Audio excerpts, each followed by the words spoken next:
지혜는 어떤 때 나와요? 수양이 돼야 지혜가 나와요. 지혜는 어디서 갑자기 뚝 떨어지고 빌려줄 수 있는 게 아니에요. 수양이 돼야 지혜가 나와요. 수양이 돼야. 수양이 돼서 공적해져요. 고요하고 텅 비어야 지혜가 나온다는 거예요.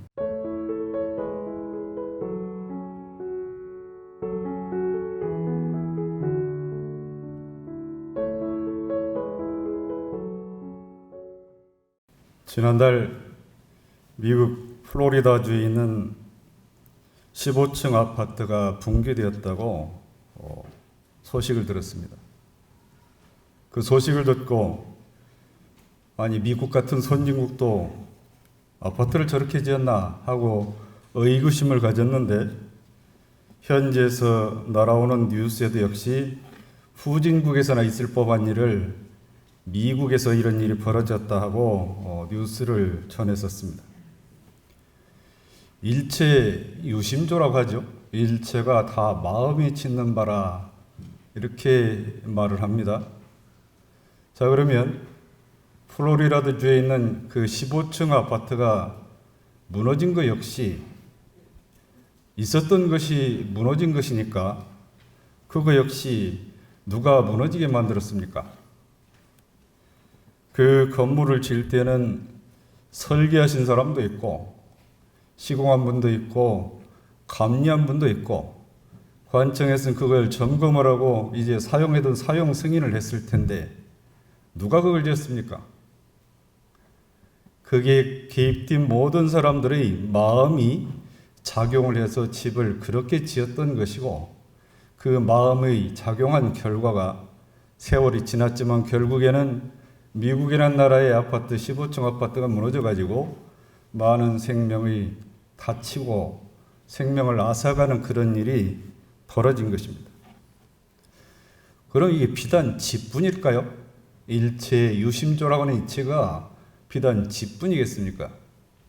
우리 앞에 다가오는 모든 만물, 사물도 그럴 것이고 나와 만나는 인연, 내 앞에 다가오는 업, 그 업을 받으면서 또 새롭게 짓는 업 또한 다 일체가 마음이 짓는 것입니다. 심즉시 불이라고 하죠. 마음이 곧 부처다. 이 말씀 뭐냐 하면 마음은 무엇이고 어떻게 작용하는지 그 마음을 깨달아서 마음을 원만구족하고 지공무사하게 쓰는 사람을 일러서 부처라고 그럽니다. 결국은 마음을 알아서 잘 쓰면 부처고 마음을 몰라서 잘 못 쓰면 중생이다 그 말이죠. 우리가 일상에서 마음에 대해서 여러 가지로 표현을 합니다. 마음이 즐겁다, 마음이 괴롭다, 마음이 복잡하고 무겁다, 마음이 시원하고 가볍다, 사랑하고 귀한 마음이 난다, 싫고 귀찮다. 마음에 대한 표현을 이렇게 다양하게 일어나는데 모든 경계를 대하면서 일어난 마음들입니다. 그런데요, 똑같은 경계를 당하면서도 똑같이 마음이 일어나는 것은 아닙니다. 내 마음이 경계에 끌려가느냐, 안 끌려가느냐에 따라서 그 마음이 나타나는 게 다르죠. 같은 사안을 두고 몹시 흥분한 사람 보면 뭐라고 말하냐면 저 사람 수양이 좀 덜 됐다 그럽니다. 그런데 그 일을 당하고도 마음에 미동이 없이 차분하게 응대하면 저 사람 나이보다 수양이 좀 됐다 그럽니다. 자, 그러면 수양이라고 한다면 수양을 할 대상이 있을 거 아닙니까? 그것이 바로 내 안에 있는 정신입니다. 그래서 정신 수양이라고 하는 거죠. 그러면 방법이 있을 거 아닙니까? 불가에서는 그 방법을 염불과 좌선을 그 수양의 방법이라고 말합니다. 범종교적으로 얘기를 하면 기도도 수양의 방법 중에 하나로 속합니다. 천주교에 보면 수도란 말을 쓰죠. 봉쇄 수도원에 가면 수사 수녀들이 문을 걸어 잠그고 그 안에서만 기도를 합니다. 그분들은 기도를 수양, 수도 삼아서 하는 것입니다. 자, 그런데 불가에 사는 정신 수양은 누가 언제 하는 것일까? 출가한 수도승만이 정신 수양을 할 수 있나? 원불교에서는 누가 언제 어떻게 하는 것이 수양인가? 그 말씀 바로 오늘 말씀드리는 상시용용 주의상 5조가 그 방향의 말씀을 해주신 겁니다. 석반 후에, 저녁을 먹은 후에 살림에 대한 일이 있으면 다 마치고 잠자기 전 남은 시간이나 또는 새벽에 정신을 수양하기 위해서 염불과 좌선하기를 주의할 것이고 그랬습니다. 저녁 식사 후에 살림에 대한 일을 마무리하고 했으니까 이거는 제가 공부하는 모든 분들이 할 수 있는 공부다 그 말씀이죠. 잠자기 전 남은 시간 또는 새벽이라고 그랬습니다. 이 둘 중에 어느 하나 해도 됩니다. 둘 다 해도 좋고, 그러니까 그런 여유 있는 시간에 또는 일찍 자리에서 일어나서 그 시간에 하라 그 말씀이죠. 콕 집어서 몇 시부터 몇 시까지 하고 몇 시부터 몇 시까지 하다 그 말을 안 했어요. 잠자기 전 남은 시간이나 새벽에 그랬습니다. 새벽에. 정신을 수양하기 위해서 염불과 좌선하기를 주의할 것이고 그랬습니다. 잠자기 전 남은 시간이나 새벽에 누구나 다 염불 좌선을 해야 된다고 말입니다. 염불 좌선. 반덕산 훈련원에 계시는 이 양신교무님이 첫 부임지가 대산종사님을 모시는 법무실이었어요. 어느 겨울에 종법사 거치하시는 방이 겨울이니까 찰 거 아닙니까? 온기가 없을 것 같아서 이제 아궁에 불을 때려고 장작을 딱 대고 있으니까 대산종법사님께서 그 앞을 지나가다가 불 떼지 말고 좌선하가라 그랬대요.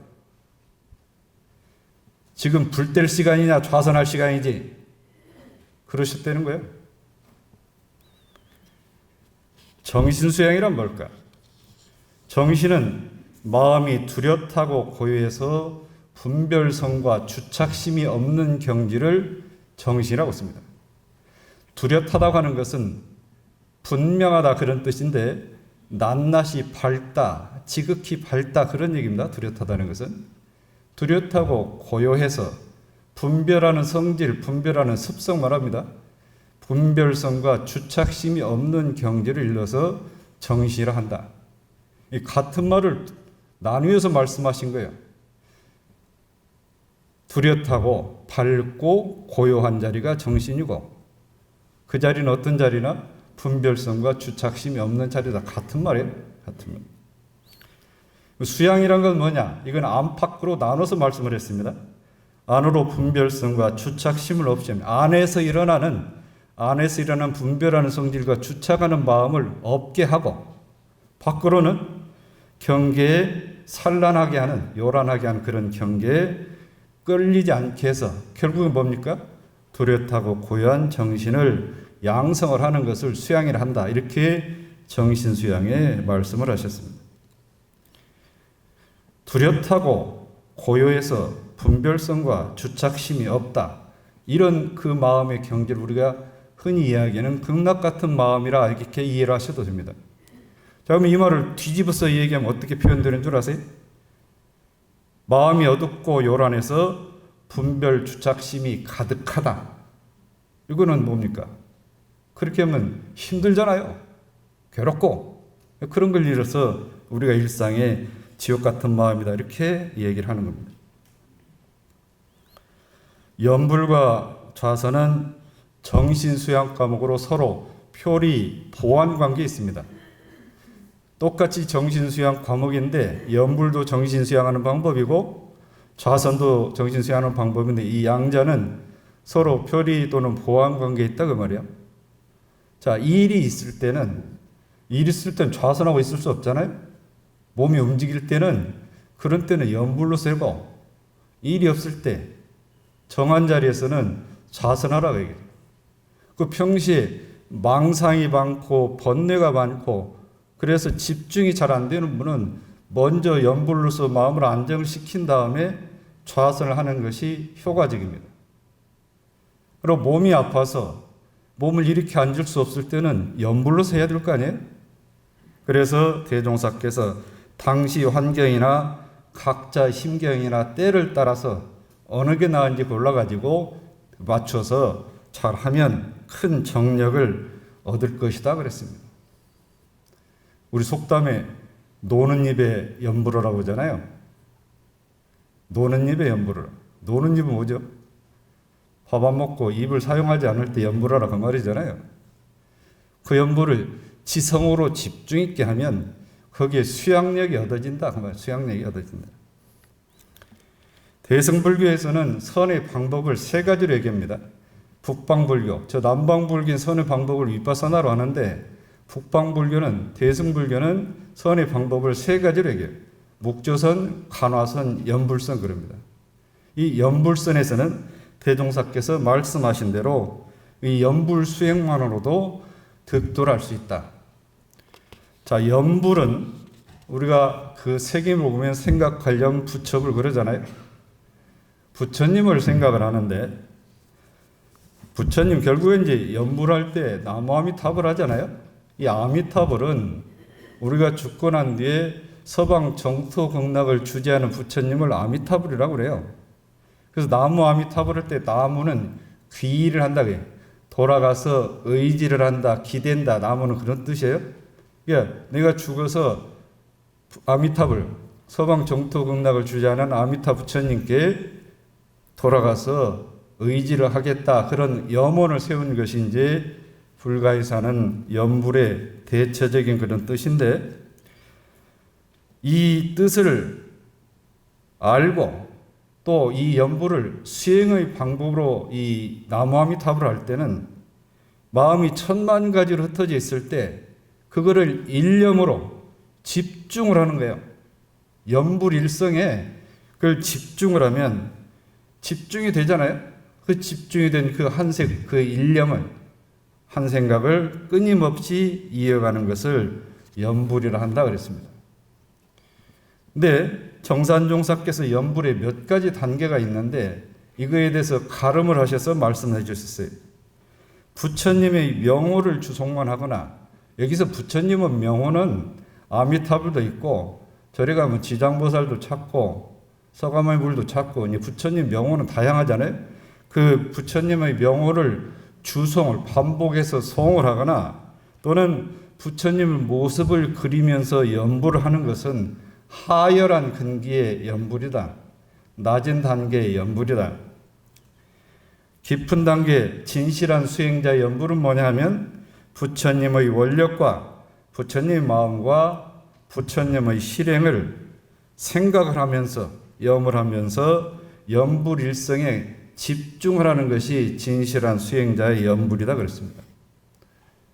그러니까 불가에서 서방 정토극락을 가서 돌아가서 아미타불 부처님께 귀의하기를 원하는 그거는 과거에 그건 뭡니까? 죽어서 내가 구제받기를 염원하는 연불인데 우리가 하는 그 수행하는 방법으로서 연불은 뭡니까? 살아서 그 극락의 경지에 가기를 염원하면서 하는 연불입니다. 물론 우리도 천도제 지낼 때는 나무아미타불 하잖아요. 천도에 지낼 때 나무아미타불은 역시 돌아가신 뒤에 하는 거니까 조금 전에 말씀하신 그런 마음의 자리로 가기를 염원한 뜻이지만 우리가 정신 수양의 방법을 연불을 할 때는 뭐라고 했냐면 대종사께서 자신 미탈을 발견해서 자성 극락에 돌아가기를 목적하는 것을 연불이라고 했어요. 나무아미타불은 그 말을 품는 아미타불은 무량수 각이에요. 무량수는 한없는 수명을 말하거든요. 예. 불은 각이잖아요. 아미타는 무량수고 불은 각이에요. 그럼 한없는 수명의 부처님은 어떤 부처님이에요? 불생불멸의 부처님은 어떤 부처님이죠? 법신불이에요. 예? 그 부처님을 마음에 그리면서 그 부처님께 귀에서 의지를 한다 그러는데 그 부처님이 내 안에도 있다고 그랬잖아요. 내 안에도. 내 안에 있는 법신불이 바로 자신미타야. 내 안에 있는 법신불이 자신미타고 그 부처님을 떠나지 않고 그 마음에 하나 되어 있는 것을 자성극락이라 한다. 그 말입니다. 자성극락이라 한다. 그래서 우리의 자성은 원래 청정해서 죄와 복이 함께 텅 비어 있고 고뇌가 영원히 소멸을 해서 이것이 곧 한없이 변함이 없는 자성 극락이라 한다. 이렇게 말씀을 하셨습니다. 근데 연불을 할 때 자세가 필요해요. 나무 아미타불, 나무 아미타불, 나무 아미타불, 나무 아미타불 하는데 나무 아미타불 하면서 내 바뀌었던 부처님의 모습이나 부처님의 어떤 상호나 이런 걸 그려가면서 하지 말라고 그랬어요. 그려가면서 하지 말라. 외부를 그리면서 하지 말라 그랬습니다. 또 극락 장엄을 이런 세상이겠지 이런 세상을 그려가면서도 하지 말라 그랬습니다. 원기 25년 여름에 총부 대중들이 이제 그 밭에서 홍일 밭농사를 짓고 저녁에는 이제 공회당에 모여서 연부를 합니다. 초기에는 연부를 할 때 죽비로 시작을 했대요. 나무함이 타 불할 때 딱 치고 나무함이 타 불할 때 죽비 치고 나무함이 타 불할 때 죽비 치고 그래. 처음에는 그랬대요. 이것이 잘 안 맞으니까 나중에 이제 북으로 바꿨어요. 북으로. 그날은 농사를 많이 해서 피곤했던지 북채를 누가 잡으면 서대원이 북을 잡았는데 피곤해가지고 졸아가면서 북을 치는 거예요. 졸아가면서 북을 치는 이게 박자가 제대로 맞겠어요? 그러니까 같이 하는 사람들도 집중이 안 되고서 같이 졸면서 막 이래 좀 엉망이 됐던가 봐요. 그래가지고 이제 그날 연부를 함께 했던 정성수기를 대종사께서 불러가지고 성수가 너 아직도 연부를 하니까 좀 부끄럽냐? 정성 들여서 일심으로 연부를 하면 그 영단이 좁쌀만큼 하나하나 쌓여간다. 연불 한 귀에 좁쌀 하나하나가 쌓여가면 그것이 커져서 큰 바위처럼 되고 한 동네, 한 나라, 전 세계를 환히 비칠 수 있는 그런 수양력을 얻을 수 있다. 이렇게 말씀을 하셨습니다. 우리나라 연불선의 대표적인 고승은 청화스님입니다. 청화스님은 강조를 하시거든요. 가나선, 묵조선만으로 득도를 할 수 있는 게 아니다. 연불선으로 득도를 할 수 있다. 방법이 다를 뿐이지 그거에 너무 집착하면 안 된다 그러면서 이제 연불선으로 득도를 하신 이 고승이세요. 이분도 연불선 하셨지만 장좌불화를 하신 분이신데 청화스님께서 법문을 이렇게 했어요. 본래 시부리니 본래가 부처님이니 누구나 다 불성이 있다고 그랬잖아요. 본래 시부리니 자성청정심을 생각하면서 하는 연불이 참다운 연불이다. 그래서 참다운 연불이다. 중생들은 부처님을 저 밖에다 두고 아까 외부를 찾지 말라고 했잖아요. 중생들 부처님을 저 밖에다 두고 그 부처님 부르고 외우면서 복 주고 도움을 달라고 하는데 그것은 방편연불이다. 그래서 방편연불이다. 한 제자가 총부에 온 지 얼마 안 됐는데 정산종사께 일심 공부를 어떻게 해야 됩니까? 하고 해줬어요.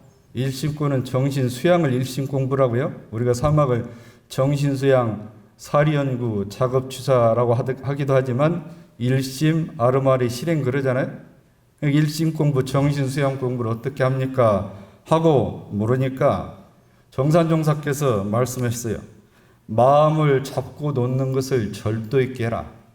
검은 거를 봐봐라. 검은 거를 팽팽히 당겨도 소리가 잘 안 나고 느슨하게도 소리가 안 나지 않느냐. 그거를 잡고 놓는 것을 절도에 맞게 해라. 너는 우선 연불 7번씩 하는 걸 유념을 해가지고 해봐라. 그렇게 얘기를 했어요. 아마 정산종사께서 그 사람을 보니까 한 번에 많이 하면 안 될 것 같았는지 이렇게 7번씩만 나눠서 하라고 그랬대요. 이 사람 해보니까 7번 해보니까 잘 되거든요. 아니 집중적으로도 병이 나버렸대요. 병이 나버려. 예. 그러니까 자기 처지에 맞게 잘 맞춰서 해야 된다. 그 말씀이죠. 대산종사께서 그 말씀했어요. 모든 인류가 잘 살기를 원하는데 왜 잘 안 살아지는 줄 아느냐? 마음에 여유가 없어서 그래. 마음에 여유가 없어서. 부모님이 우리 태어날 때 톡을 하나씩을 줬다. 톡을. 무슨 톡을인 줄 아세요? 단전 톡을. 예. 그 단전 톡을 하나씩 다 줬다. 그 톡을에 나를 딱 들이 넣어가지고 경계하거든 그 안에 들어가 있어서 끌려가지 마라, 끌려가지 마라. 예? 끌려지 말고 기운을 잘 모으면 여유가 생긴다. 그 다음에 아주 중요한 말씀을 하셨어요. 가정에서도 복잡한 일이 생기면 교당에 찾아와서 기도를 올리고 신고를 올리는 그 순간 여유를 찾게 된다. 이 여유를 찾는 것이 바로 수양이다 그랬어요. 수양은 내 영생을 아주 기름지게 하는 것이다 그랬어요. 기름지게 하는 것이다.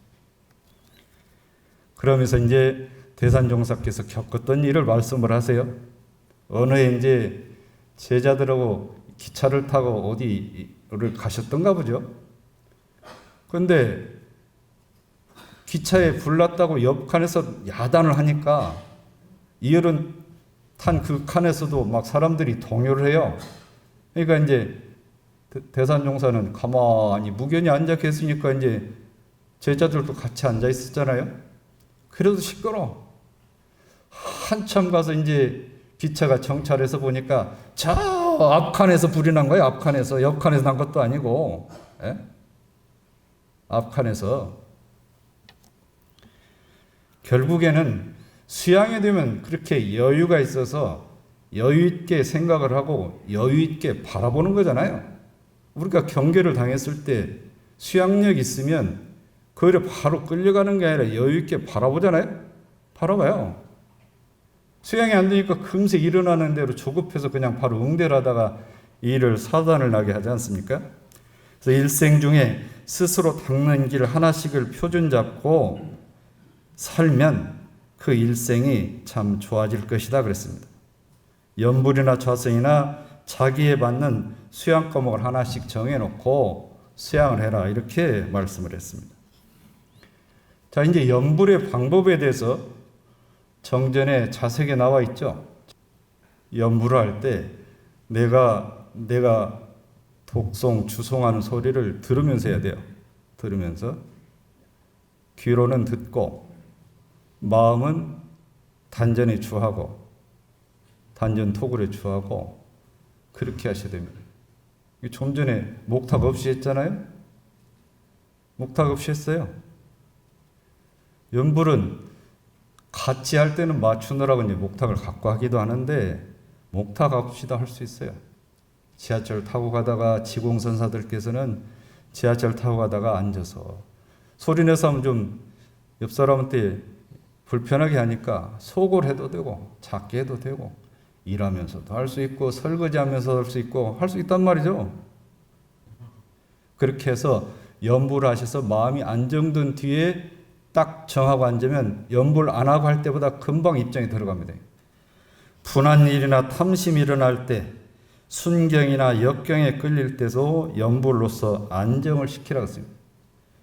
대중 있는 일념을 오래오래 하면 삼매, 입정 삼매를 얻고 극락을 수용할 수 있다 그랬습니다. 연불의 공덕은 어떠냐? 연불의 공덕과 자선의 공덕은 같다고 그랬습니다. 경거망동하는 일이 차차 없어진다. 육근 동작의 순서를 얻는다. 병고가 감소되고 얼굴이 윤활해진다. 기억력이 좋아지고 인내력이 생겨나고 착심이 없어진다. 사심이 정심으로 변하고 자성의 해광, 내 안에 지혜광명이 밝은 지혜가 나타난다. 극락을 수용하고 생사의 자유를 얻게 된다 그랬습니다. 연불의 공덕도 그렇고 좌선의 공덕도 그렇고 같다 그러셨습니다.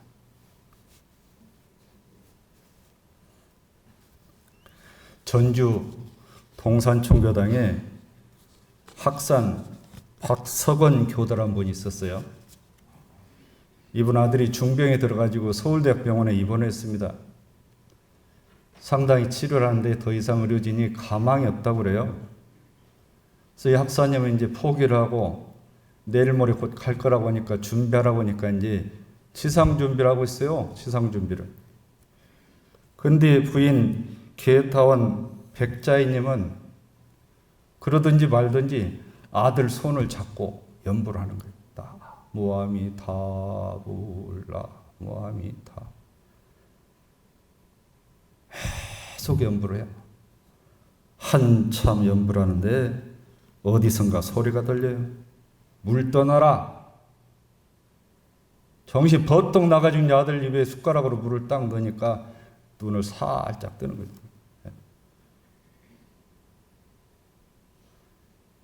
그래서 살아났어요. 신심없던 이 양반이 나중에 교도회장까지 했대요, 이분이. 연부에 집중하면 그런 힘이 생깁니다. 자, 좌선. 자, 선이라고 하는 것은 무시선법이 뭐라고 하냐면 원래 분별 주착이 없는 각자의 성품을 깨달아 얻어서 마음의 자유를 얻자는 것이다. 선을 왜 하느냐? 분별 주착이 없는 각자의 성품, 아까 고요하고 뚜렷하고 고요한 마음이라고 그랬잖아요. 분별 주착이 없는, 그러니까 내 본래 마음이 분별 주착이 가득 찬 게 아니란 말이에요. 그건 내가 마음이 어두워서 현재 그런 것이지 원래 나의 마음이란 것은 분별 주착이 없단 말이에요. 그 자리는 분별 주착이 없는 그 자리를 깨달아 얻으면 마음의 자유를 얻잖아요. 마음의 자유를. 그러니까 마음의 자유를 얻기 위해서 좌선 왜 해? 마음의 자유를 얻기 위해서. 마음의 자유가 뭔데? 구속받지 않는 게 자유잖아요. 우리가 무겁고 힘들고 괴롭고 한 것이 뭐예요? 뭔가에 스스로 구속받고 있기 때문에 힘든 거잖아요. 네? 그 구속을 내려놓고 놓으면 그 순간 자유라고 하는 거 아니에요? 자유를 한다. 마음의 자유를 얻기 위해서 선을 한다. 좌선이라는 것은 마음과 몸으로 나눠서 말씀하셨는데 마음에 있어서 망념을 쉬고 진성을 나타내는 내 본래 마음, 망념을 쉬고 내 본래 마음을 나타나게 하는 거란 말이에요. 망념이라고 하는 것은 일종의 뭐냐면 해를 가린 구름과 같은 거예요. 그 구름을 걷으면 원래 해는 드러나잖아요. 그러니까 왜 이렇게 원래가 안 드러나지? 그 원래 해를 만드느라고 애쓰지 말고 앞에 가리고 있는 망념만 내려놓으면 그건 저절로 드러난다 그 말이죠. 그런데 좌선을 할 때 초입자들이 좌선을 할 때 아직 좌선에 익숙하지 않은 분들의 가장 큰 장애가 두 가지요. 좌선할 때 망념이 일어나는 거고 졸리는 거, 수마. 이 두 가지거든요. 그 두 가지를 극복을 해야 이제 좌선의 맛이 들어가기 시작을 해요. 좌선의 맛이. 자, 그래서 마음에 있어서는 망념을 쉬고 진성을 드러나게 하고 몸에 있어서는 물기운이 오르게 하고 불기운이 내려가게 합니다. 물기운과 불기운은 뭐예요? 번뇌가 치성하고 화가 나고 탐심이 나고 진심이 나고 치심이 나면 뜨겁잖아요. 왜 뜨거워요? 뜨거운 화기가 위로 올라가니까 화기가. 그 화기를 내리게 하고 수기를 위로 올리면 화기는 그냥 내려가게 되어 있단 말이에요. 수기. 망념이 신즉 수기가 오르고 수기가 오른 즉 망념이 있어서 몸과 마음이 한결같으면 정신과 기운이 상쾌할 것이다. 이렇게 말씀하셨습니다. 좌선의 방법은 전체 10가지로 말씀을 하셨는데 제가 2, 3제 이제 선할 때 3가지 말씀을 드려요. 조신, 조식, 조심 그러잖아요. 몸과 호흡과 마음을 고르는 크게 3가닥으로 나누면 10가지 자세가 크게 3가닥. 조신, 몸을 고르고 조식, 호흡을 고르고 조심, 마음을 고르고 이 3가지입니다. 그 10가지를 이제 이 3가지 분류에 맞춰서 이제 말씀을 드리면 조신은 좌복을 펴고 좌복은 우리 쉽게 하면 이제 방석을 펴고요. 방석을 펴고 반좌로 편안히 앉은 후에 반자는 쟁반반자예요. 쟁반반. 그러니까 양 다리가 바닥에 딱 쟁반같이 내려앉게 한다는데 방법이 3가지가 있죠. 평자, 반가부자, 결가부자 그렇습니다. 평자는 두 발을 같이 바닥에 놓는 것이 평자입니다. 한쪽 발을 가운데 당기고 반대쪽 발을 당긴 다리 발목 부근에 바짝 갖다 대는 것을 평자라고 합니다. 반가부자는 두 발 중에 한 다리를 반대쪽으로 올리는 것이 반가부자고 결가부자는 엇갈려서 동시에 옳는 것을 이제 결과부조라고 합니다. 머리와 허리를 곧게 하라. 자세를 바르게 하라 그랬는데 머리와 허리를 곧게 자세를 바르게 해야 안 좁니다. 조는 이유는 체질 따라 잘 졸기도 하는데 일단 기본적으로 결과부자라면 그냥 자동적으로 허리가 서게 돼 있어요. 눈은 항상 뜨는 것이 수마를 제거하는 게 좋다. 눈은 이제 가볍게 뜨는데 아직 익숙치 않은데 눈을 감으면 금방 졸아버려요. 금방 졸아버려요. 그러니까 눈을 그래도 그런 분들은 눈을 가볍게 뜨고 하면 그 수마가 좀 없다. 익숙해지면 그때는 감아도 되는데 그리고 이제 선이 익숙치 않은 사람 눈 감고 하면 눈 감는 순간 자꾸 망념이 생겨요. 눈을 뜨면 망념이 좀 덜 합니다. 그러니까 가볍게 뜨고 하시는 게 좋습니다. 입은 다물고 오래오래 하면 이제 수승화강이 잘 돼서 혀 아래에 이 침이 나오거든요. 그걸 이제 감노수라고 하는데 그것을 살짝 삼키면 됩니다. 처음으로 좌선하면 다리가 좀 아파요. 다리가 아픈데 다리가 아프면 그때는 바꿔서 아픈 다리 내놓고 바깥 다리로 바꿔서 앉으면 됩니다. 망념이 일어날 때는 망념이구나 하고 받아들이세요. 그냥 받아들이면 그냥 내려가요. 이게 망념이 일어났는데 왜 이 망념이 일어나지? 왜 그 망념 자체에 왜라는 꼬리를 붙이면 꼬리에 꼬리를 물고 나타나는 내가 어저께 책을 봤는데 그 책에 있던 뭐 규절이 좌선을 하다 생각이 나요. 그 규절이 생각이 났구나 하고 하면 내려가거든요. 왜 이 생각이 나지? 이게 무슨 뜻이지? 꼬리에 꼬리는 좌선 끝날 때까지 그 생각 놓지 못해요. 그냥 망념이라면 너 왔구나 그래. 너 왔구나. 너 왔구나 하고 내려놓으시라는 얘기죠. 처음으로 좌선하면 얼굴과 몸에 뭐 개미 기어다는 것 같이 이렇게 막 근지러워요. 그거는 피가 통하는, 혈맥이 통하는 거니까 좀 지나다 보면 그건 없어집니다. 이제 조식은 호흡을 고르는 건데, 호흡을 고르게 하라고 그러는데 가장 쉽게 얘기하는 것이 이제 마음과 의식을 단전에 주하고 호흡을 하는데 코끝에다가 솜털이나 뭐 깃털같이 가벼움을 태도 흔들리지 않을 정도로 미세하게 하라. 그것이 이제 고르게 하라 그거거든요. 고르게 하라. 들이쉬는 숨은 좀 길고 강하게 하고 내쉬는 숨은 좀 약하게 하라. 이것도 이제 호흡도 집방의 논리가 잡고 놓는 논리가 있거든요. 잡을 때는 확 잡아 당기고 놓을 때는 천천히 놔라. 이제 그런 뜻으로 이해를 하시면 돼요. 이거는 이제 미세하게 같이 하면서 배워야 되니까 여기서 길게 설명할 수는 없을 것 같습니다. 조심, 마음을 고르는 것. 전신의 힘을 단전에 툭 풀이고 한 생각이란 주착도 없이 그 단전의 기운 주에 있는 것만 딱 보시라 그 말입니다. 정신은 고요하고 밝은 마음으로 두고 멍하고 혼침에 기울어지면 정신을 다시 차리고 망상이 생기면 바른 마음으로 다시 돌이켜서 원래 마음자리로 돌아오게 마음을 챙겨라 이렇게 말씀하시고 좌선하다가 신기한 게 보일 때가 있어요. 신기하게 저 예비교무 때 저희 동기교무가 선을 좀 한다는 사람이 세 사람이 있었는데 선방에 좌선을 마치거든요. 한 사람이 오늘 좌선하다 기둥에 붙어있는 여자 봤어 그러더라고요. 나머지 둘이 인상차기를 얘기를 해요. 그리고 이제 사감 교무님한테 그 얘기를 가서 했다 혼났어요. 제 눈에는 안 보이더라고요. 그런 것이 보인다 그 말이에요. 예, 보인다. 예를 들면 그런 게 있습니다.